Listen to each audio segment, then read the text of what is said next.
ताऊ किसान आंदोलन 5 महीने पूरे बीत चुके हैं, छठे महीने में प्रवेश कर चुका है। क्या उम्मीदें नज़र आ रही हैं आगे? क्या रास्ता नज़र आ रहा है, साफ है, या फिर यहाँ से लौटना पड़ेगा घर को? पहले तो मैं सभी देशवासियों को राम राम करता हूँ। जो इस आपके वीडियो को देख रहे हैं सभी को राम राम नमस्कार।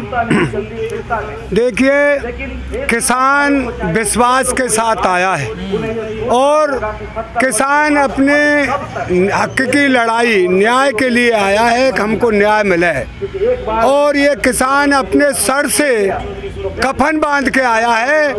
एक हम आंदोलन को ख़त्म नहीं होने देंगे, या तो हमारी डेथ बॉडी जाएगी या ये तीनों कृषि कानून वापस होंगे और हमको एमएसपी की गारंटी मिलेगी। पर वो तो सरकार ने मना कर दिया ना। अरे सरकार मना करने से होता क्या है भाई? सरकार मना करिए, जब यही बात है सरकार बनती बिगड़ती है। हमारा काम आज तक नहीं किसी ने किया। ये मोदी सरकार जिस दिन आई थी इसने यही बात किया था, आपको कांग्रेस ने 70 साल से लूटा है, अगर मेरी सरकार आई तो मैं किसानों के लिए मतलब लाभकारी मूल्य दूंगा, न्यूनतम मूल्य की भी नहीं, लाभकारी।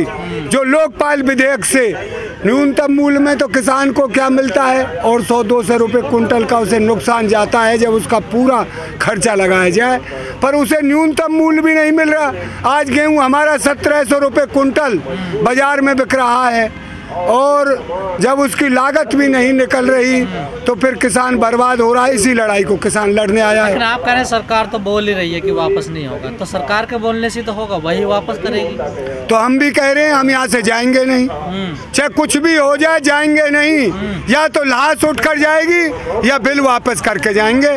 और ये ना समझे, एक किसान कभी हारता नहीं, उसकी खेती मर जाती है। अगर वो ऐसे हार जाए तो दोबारा खेत ही नहीं बोएगा। अरे हम 350 किसान से ज़्यादा जो हमारा शहीद हो गया है, हम उनके जज्बे को सलाम करते हैं, और हम यहाँ से उनका एक एक जो हमारा साथी गया है उसके लिए पूर्ण अपने भीतर विश्वास जगा के और देशवासियों से यही कहेंगे कि ये कब तक लुटोगे इन काले कानूनों से जो ये पूंजीवादियों के लिए सरकार ले आती है, और हमें ये दिन में लूट करवाते हैं हमारी। हम इस लूट को अब बिल्कुल बर्दाश्त नहीं करेंगे, और इस लूट का जवाब हम सरकार को देंगे। इन बिलों को वापस करवा के जाएंगे। आप कह रहे हैं कि हम नहीं हारेंगे, तो सरकार भी तो नहीं हार रही। सरकार को एक दिन हारना पड़ेगा, और ये कहना पड़ेगा एक हमने बहुत बड़ी गलती की, जो किसानों के साथ अन्याय किया। हम 5 महीने से ज़्यादा होने को जा रहा है।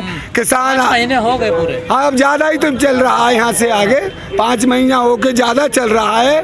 5 महीना हो जाए चाहे 5 साल हो जाए, हम यहाँ से जब जाएंगे जब इस काम को पूरा करके जाएंगे, वैसे नहीं जा सकते।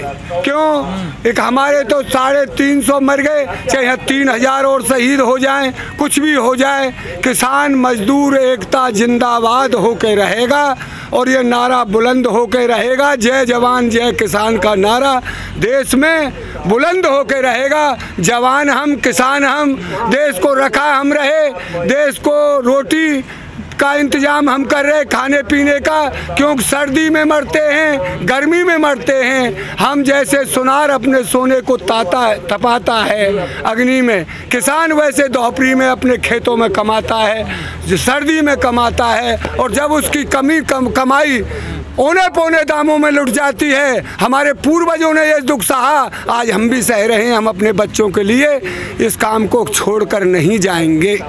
लेकिन किसान तो कमज़ोर पड़ रहे हैं, घर जा रहे हैं। किसान कोई कमज़ोर नहीं पड़ रहा, किसान अपनी फसल को समेट रहा है। दूसरा, चुनाव का टाइम है, कल वोट समरेंगी इस बात से, और फिर थोड़ा ज़्यादा की कोई बात नहीं, थोड़े ज़्यादा तो होते रहते हैं, पर किसानों का तार जुड़ा हुआ है। सब इस आंदोलन से, मैं भी गांव में गया, 10-20 गांवों में घूमा हूँ, सबका आंदोलन से यहीं से लगाव है। सब ने ये कह रखा है जिस दिन सरकार कोई अनीति करेगी उसी दिन सड़कों पर उतर आएंगे किसान मजदूर सब। तो डर है क्या आपको सरकार उठाएगी? सरकार उठा नहीं सकती, हम सरकार हमको छीन नहीं सकती। सरकार छीके तो देखे हमको डर कोई नहीं है। डर होते तो हम यहाँ रहते नहीं। डर किस बात का है? लेकिन जैसे आप बॉर्डर का समय है, क्या आपको नहीं लगता किसान नेताओं को यहाँ होना चाहिए? कभी कभार आते हैं। एक देखिए किसान नेता कल भी थे, राकेश टिकैत थे, और वो भाई अपने वो भी गांवों में जगह ही तो रहे हैं, एक अलग जगाया जा रहा है। मीटिंग कर रहे हैं, छोटी करिए बड़ी करिए, सबको समझा रहे हैं, और समझाना जरूरी है। जब तक नहीं समझेंगे, जब तक समझ में कैसे आए। तू तो ऐसी बात कर रहा, मैं चिल्ला बॉर्डर पर रहा था, पुलिस का एक दरोगा था, ताऊ ये क्या है इन कानूनों में? मेरे को इस जेब में एक किताब रखी थी, मैंने उससे कहा तू पढ़े से जब बताना हमें कल। उसने कहा भाई भैया सही लड़ रहे हो तुम अपनी लड़ाई, ये तो किसानों की लड़ाई नहीं पूरे देश की लड़ाई है।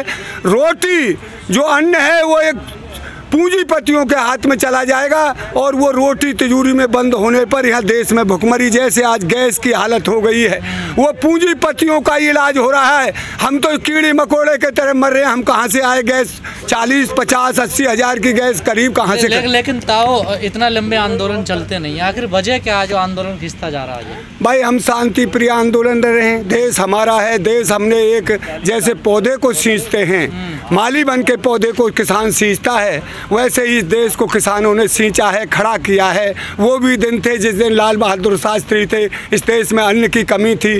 किसानों ने अपने खून पसीने की कमाई से बाहर से अन्न नहीं आता और बाहर को भेज दो, इतना भंडार भर दिए हैं। पर इन पूंजीवाद के उसमें चक्कर में आकर इन सरकारों ने किसानों को लूटा खसूटा है, उनको दाम नहीं मिलता, इसी लड़ाई को किसान लड़ रहा है। तो वही तो कह रही है सरकार के किसान 70 साल से गुलाम था, उसको आज़ादी मिल रही है इन कानूनों से।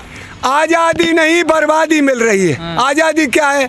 अरे ज़मीन को हम पूंजीवाद के हवाले कर दें, और उसको क्या है, उसने हमसे करार कर लिया हमारी ज़मीन लेके ठेका खेती, और उसमें लिखी हुई है अगर फसल सही पकी और तो वो ले लेगी, और फसल नहीं सही पकी, कम दाना मोटा छोटा हुआ तो कहाँ ले जाएगा किसान?